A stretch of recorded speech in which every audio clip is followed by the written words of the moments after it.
grupo infantil. Eu primeiro ouvi falar que era Turma do Barulho. Turma do Barulho, o nome do grupo. E foi o pastor que deu esse nome, porque a gente chegava daquele jeito. Já no barulho. Essa Turma do Barulho. Fazia juízo ao nome. Exato, muito. Eu principalmente.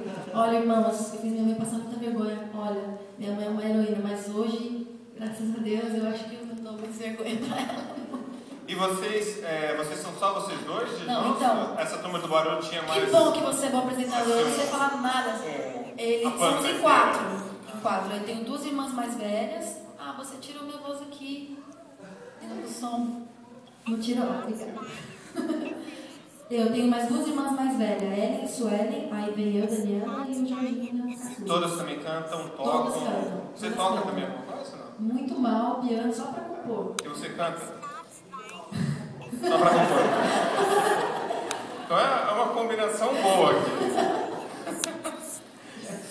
Não, legal. Então quer dizer que da Turma do Barulho veio um CD, gerou um CD solo pela Sony. Mas até chegar aí, minha filha. Então, quantos anos foi isso e como que isso aconteceu? Como que se gerou? Então, aí, como você é filho de cantor, tá lá no meio, né, as pessoas começam. E aí? Quando sai esse CD? Né? Aí, por alguns anos eu ouvi essa pergunta, mas eu não quis gravar o CD logo de cara porque eu não sabia. Eu era muito nova e eu não sabia mesmo que Deus tinha pra mim, eu tinha muito medo. Então eu fui orando, pedindo para Deus me dirigir, até porque assim, para você fazer um CD é muito caro, né? É um investimento. Então eu queria que Deus me desse a oportunidade e abrisse as portas para mim. E foi esse o trato que eu fiz com o Senhor. Se for da tua vontade, as coisas vão acontecendo, o Senhor vai colocar as pessoas certas no meu caminho. E foi assim, quando eu vi, o meu CD já estava pronto, aí eu conheci o Léo, eu já estava em fase de pré-produção, já estava fazendo o meu repertório, só que eu não estava muito com coragem de gravar minhas músicas. Aí ele foi a pessoa que falou para eu gravar minhas músicas. Não, essas todas guardadas aí, você não pode fazer isso, né, Jorginho? Lembra? Aí o Jorginho e eu fizemos uma seleção de umas 30 músicas. Aí eu entreguei pro Léo. Aí ele me ajudou a escolher o meu repertório. Então, praticamente seu CD solo foi lançado quando? Foi lançado em setembro do ano passado. E foram as músicas praticamente todas músicas que não são minhas. Legal. E tanto a letra quanto a música? Aí foi uma coisa familiar ou foi você mesmo que... A gente cresce, é que nem um exemplo ruim, né? A criança, ela pega o exemplo dos pais, né? Se é ruim, pega também. Se é bom, pega também. E a gente cresceu vendo meus pais fazendo música em casa, e meu pai com violão, pai pra cá, então a gente acaba absorvendo isso, né? Quer fazer igual o pai, quer fazer igual a mãe. Aí eu fui tentar fazer música, a Ellen também, minha irmã Ellen compõe muito bem, Ellen, Diana, minha irmã. Ela também me inspirou muito a querer escrever. Aí você começa um diáriozinho, né? Daqui a pouco você vai querer fazer uns versos, umas orações que acabam criando músicas, acabam nascendo músicas aí. Então hoje, na questão profissional, você trabalha diretamente somente com música? Somente com música. Antes de eu gravar o meu CD, eu trabalhava com meus irmãos, a gente viajava, mas em época de férias, né? Porque a gente estava estudando e tal. Aí depois, quando acabou essa época, a gente continuou viajando e eu continuei trabalhando com música em estúdio, fazendo produção vocal, fazendo muito vocal, eu fiz muito vocal na minha vida. Mas eu gosto demais. Não, legal. E para um compositor, acho assim que a questão de você tocar os instrumentos é legal e tal, mas você compor é uma coisa, tem uma coisa a mais ali, né? E principalmente você ser um compositor profissional, porque não é todo momento que você pode esperar assim, hoje eu tenho inspiração, só que tem um CD para gravar, principalmente num contrato e tal. Como que isso funciona? Essa inspiração vem de onde? Você busca, como que você se alimenta, no caso, essa criatividade ou alguma coisa que já é gerada naturalmente? A gente sabe que toda essa inspiração vem de Deus, né? Da gente, a gente não tem nada. E ainda mais quando a gente está tratando das coisas espirituais. Claro que a gente tem conhecimento na palavra, a gente tem que ter o mínimo de conhecimento na palavra de Deus, porque a gente não está falando por nós mesmos. A gente está falando, a gente está sendo um canal de Deus, né? Um porta-voz. Então a gente precisa conhecer a palavra. Por isso que eu falei que é um privilégio. Porque muitas vezes, por causa do seu ministério, você tem um relacionamento com Deus que talvez, eu não estou generalizando, talvez você não teria se não fosse pelo seu ministério. Porque eu acredito que o seu ministério, ele precisa ser primeiramente uma bênção para você. Para depois você ser, o seu ministério, a bênção que é para você, refletir para as pessoas. Entende? Então, quando eu componho, eu acredito que eu estou sendo inspirada pelo Espírito Santo de Deus. Até porque todo dom perfeito vem de Deus, né? Está escrito na Bíblia. Até aquelas pessoas que não estão cantando músicas religiosas, o dom que elas têm vem de Deus. Entendeu? Elas só não estão cantando de coisas eternas, como no nosso caso. A gente canta de coisas que não passam. Então, às vezes eu estou no trânsito, essa que eu cantei agora, a conexão, eu fiz no trânsito, eu estava estressada, aí de repente veio aquele insight, sabe? Aí eu comecei, eu lembrei dessa passagem bíblica, basta para cada dia o seu mal. Você está escrevendo e dirigindo? Aí eu paro, uma vez eu parei e... Ao perigo, hein? Você vê dirigindo por aí, escrevendo alguma coisa...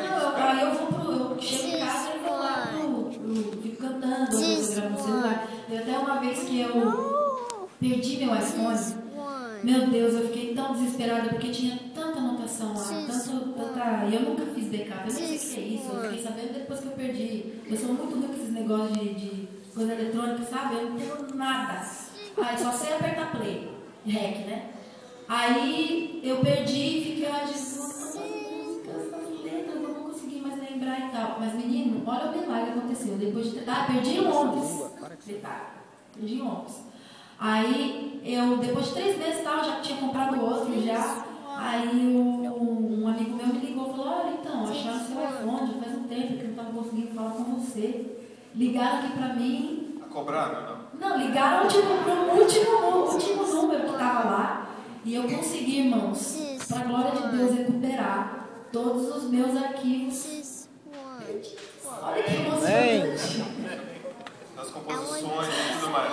Nossa, tinha tipo 1 ano de melodias. Eu chorei muito. Eu fiquei tipo uma semana. Mas agora você já colocou tudo em clouds. Já, o Léo já Jorginho fez, né? Ele já fez o treinamento. Mas assim, aí às vezes eu estou em casa, mas é um presente de Deus. Quando eu estou compondo, eu percebo que Deus está muito perto de mim.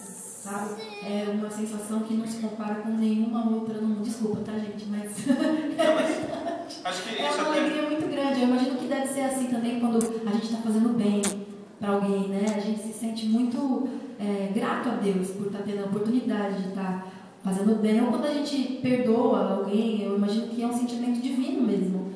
Porque perdoar às vezes é muito difícil. Ou quando o pastor está pregando, eu imagino que o pastor deve sentir uma alegria do Espírito Santo mesmo, né?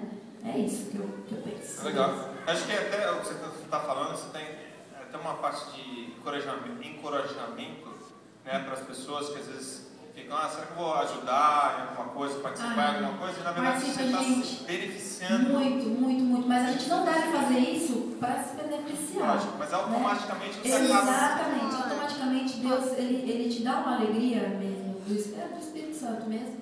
Porque você ajudar as pessoas, isso te inspira, esse ato te inspira. Né? Até porque a gente está num mundo tão cheio de desgraças e sofrimento, né? E quando a gente faz isso, a gente sabe que a gente está na contramão. A gente está, enfim, sendo luz, que é o nosso objetivo aqui, né? Com certeza. Na vida pessoal, como é que funciona esse casal que vive de música? Todos os lugares, viajando. Você se encontra quantas vezes por ano, mais ou menos? Todo mundo me pergunta isso, mas ninguém pensa que o Léo viaja. Quando eu casei com ele, eu não tinha gravado CD, né, ainda. Então, assim, ele viajava e eu ficava em casa descansando. Hoje, a única coisa que mudou é que ele está num lugar e eu estou em outro. Eu não estou em casa descansando mais. Estou fazendo uma obra também. Mas eu tenho ele de todo, 24 horas por dia, segunda, terça, quarta, quinta e sexta. Tá bom, tá não, gente? Tá ou não? Eu acho que tá bom. Eu acho que eu vejo ele mais do que muitas pessoas aqui que trabalham, né, dia de semana e tal. Agora, a gente tem um trato de quando é viagem, assim, que a primeira vez que eu viajo, ele fica em casa.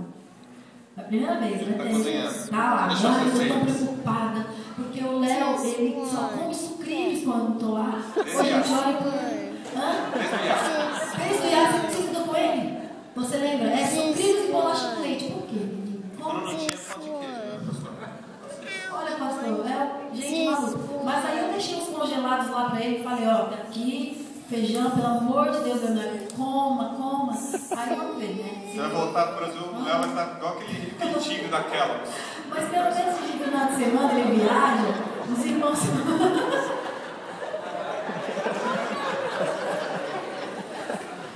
Meu Deus!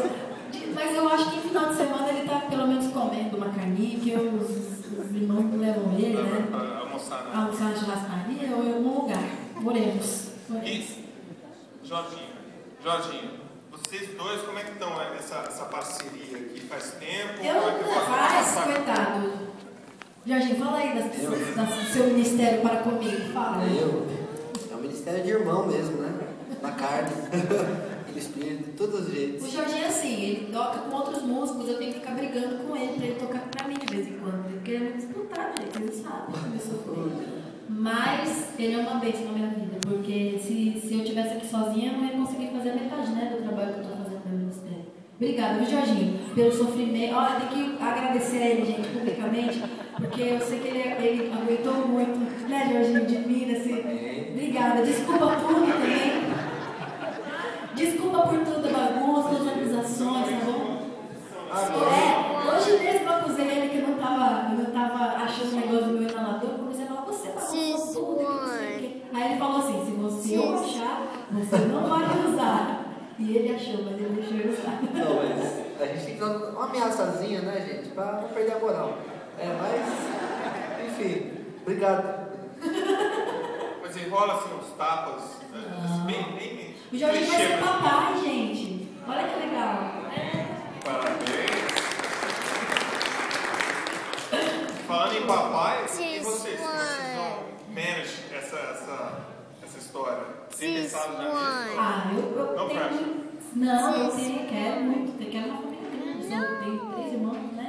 A minha avó, pra vocês terem noção, eu tenho só por parte de mãe, eu tenho 14 tios. Dá pra fazer uma turma do barulho aí. Tinha TV. Mais um CD versão nova, turma do barulho novo. Nova versão. Ou velho, né? De qualquer maneira, a gente, no momento, os nossos filhos são os nossos filhos, né? Tem que dar uma... Porque eu não quero ter neném, ficar viajando, eu quero parar um pouquinho para cuidar do meu filho. Só de pensar, eu fico pensando. Mas eu já te empresto o meu de pronto, minutos. Vai sentir como é. Não é trabalho, mas eu quero praticar. A gente pensa assim, não tem uns 2 pelo menos. E mais na parte pessoal e familiar, existe, parece uma coisa assim, específica de vocês chamada Piauí Face. Uma coisa, parece que eu ouvi isso aí no YouTube, em algum lugar na internet. Gente, como é que é essa quantos Piauí nordestinos do norte, pessoas norte aqui? Ai, que ótimo! Tem gente de Piauí aqui, né? Vocês vão Tem gente de entender. Piauí aqui. Tem que ter, cadê? Não acredito! Olha só, vou explicar, vou me explicar. Estava reconhecendo as faces. Vou me explicar. A minha família, ela, por parte de mãe e por parte de pai, é toda do Piauí.